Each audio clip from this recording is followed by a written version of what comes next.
আসসালামু আলাইকুম রহমতুল্লাহ। প্রিয় শিক্ষার্থী, আশা করি তোমরা সবাই ভালো আছো। আমরা আজকে নবম শ্রেণীর ইসলাম শিক্ষার তৃতীয় অধ্যায় থেকে আলোচনা করব। আর আজকের আলোচনার সাবজেক্টটা হচ্ছে আমাদের যে 72 নম্বর পেজের প্যানেল আলোচনা। দেখো, প্যানেল আলোচনা এখানে কিন্তু দুটি প্যানেল আলোচনা আছে, যার একটি হচ্ছে আল কুরআন, পৃথিবীর সর্বশ্রেষ্ঠ গ্রন্থ। ঠিক আছে, এটা হচ্ছে একটা। আর আরেকটা হচ্ছে যে কুরআন ও হাদিসের নির্দেশনা আমি এবং অথবা আমরা যেভাবে অনুশীলন করতে পারি।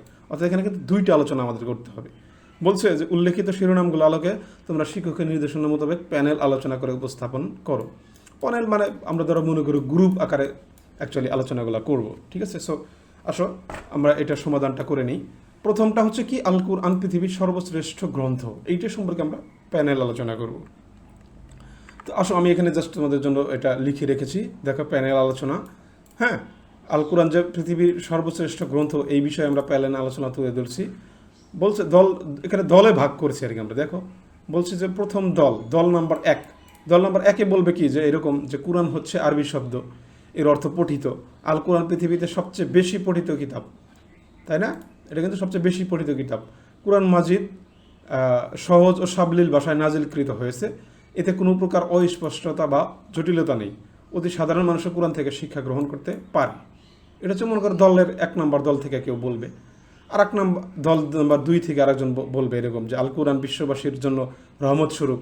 এটি সত্য মিথ্যা ও ন্যায় অন্যায়ের মধ্যে পার্থক্যকারী।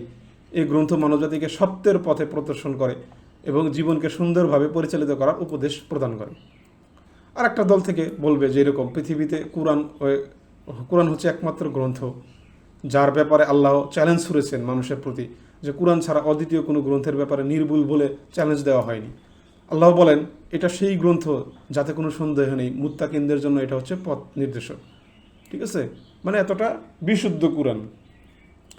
মানে এটা যে কোরআন শরীফ যে সর্বশ্রেষ্ঠ কিতাব, এইটা বোঝানোর জন্য কিন্তু এটা বলা হয়েছে। এবং একটা সূরাতে কিন্তু বলা হয়েছে এরকম যে তোমরা যদি পারো, যদি তোমরা, মানে আল্লাহ তাআলা নিজেই চ্যালেঞ্জ করে দিয়েছেন, যে বলছে যে তোমরা যদি পারো তাহলে এরকম একটা কোরআন শরীফের যে সূরাগুলো আছে, এরকম একটা সূরা তোমরা নাজিল করে দেখাও।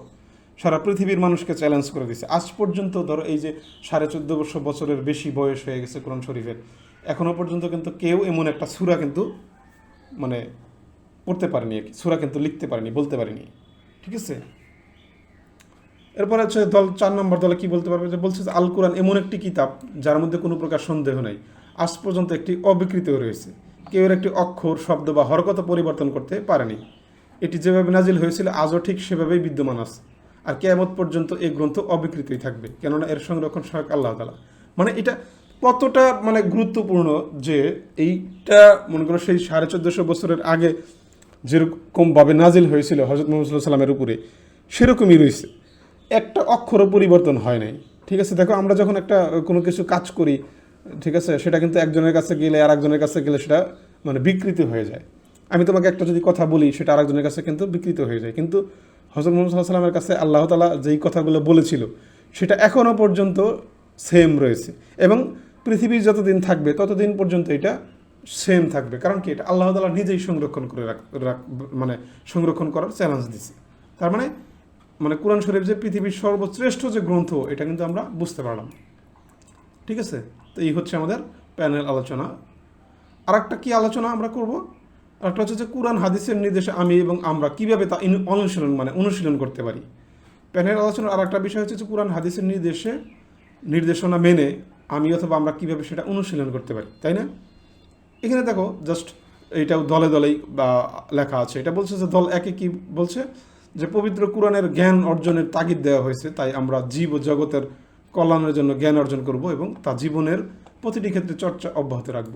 ঠিক আছে, মানে এটা আমরা শিক্ষা পাইলাম বা আমরা এভাবে অনুশীলন করতে পারি। 2 নম্বর দল বলছে যে পবিত্র কুরআন ও হাদিসের সত্য কথা বলার প্রতি গুরুত্ব আরোপ করা হয়েছে, তাই আমরা জীবন চলার প্রতিটি ক্ষেত্রে ও প্রতিটি মুহূর্তে যে কোনো পরিস্থিতিতে সত্য কথা বলবো ইনশাল্লাহ। আর হচ্ছে কি 3 নম্বর, যে কুরআন হাদিসে সৎ কাজে আদেশ ও অসৎ কাজে নিষেধের প্রতি জোরালো নির্দেশনা আরোপ করা হয়েছে। আমরা আমাদের দৈনন্দিন জীবনে সৎ কাজে আদেশ দেব এবং অসৎ কাজে নিষেধ করব। ঠিক আছে, আচ্ছা। 4 নম্বর কি, মহাগ্রন্থ আল কুরআনের মহাগ্রন্থ আল কুরআনে ও রাসূল সাল্লাল্লাহু আলাইহি ওয়াসাল্লামের মুখে নিঃসৃত কণ্ঠে পিতামাতার সাথে উত্তম ব্যবহারের নির্দেশ দেওয়া হয়েছে, তাই দৈনন্দিন জীবনে প্রতিটি মুহূর্তে পিতামাতার সাথে আমরা উত্তম ব্যবহার করব ইনশাল্লাহ। এরকম আরও মানে অনেক নির্দেশনা দেওয়া আছে, ঠিক আছে? সেখান থেকে তুমি ইচ্ছা করলে নির্দেশনা তুমি বাড়িয়ে দিতে পারো আর কি, ঠিক আছে? তার মানে যেমন আল্লাহ তাআলা বলেছেন যে তোমরা সালাত কায়েম করো এবং জাকাত দাও, তার মানে আল্লাহ তাআলা যেহেতু বলেছেন যে আমাদেরকে সালাত মানে নামাজ আদায় করতে বলেছেন এবং জাকাত আদায় করতে বলেছেন, তার মানে আমাদেরকে কি করতে হবে? সময় মতো ওয়াক্ত মতো নামাজ আদায় করতে হবে এবং জাকাত দিতে হবে। তো এরকম আরও অনেক কিছু আমরা নির্দেশনা পেয়েছি, সেগুলো থেকে আমরা অনুশীলন করতে পারি, ঠিক আছে? সো এটাই হচ্ছে আসলে প্যানেল আলোচনার দুটি টপিক ছিল। আশা করি তোমাদেরকে বোঝাতে পেরেছি, তোমরা এটা খাতায় লিখে নেবে। সো আজকের ভিডিওটা এখানেই শেষ করছি। সবাই ভালো থাকো, সুস্থ থাকো, আল্লাহ হাফিজ।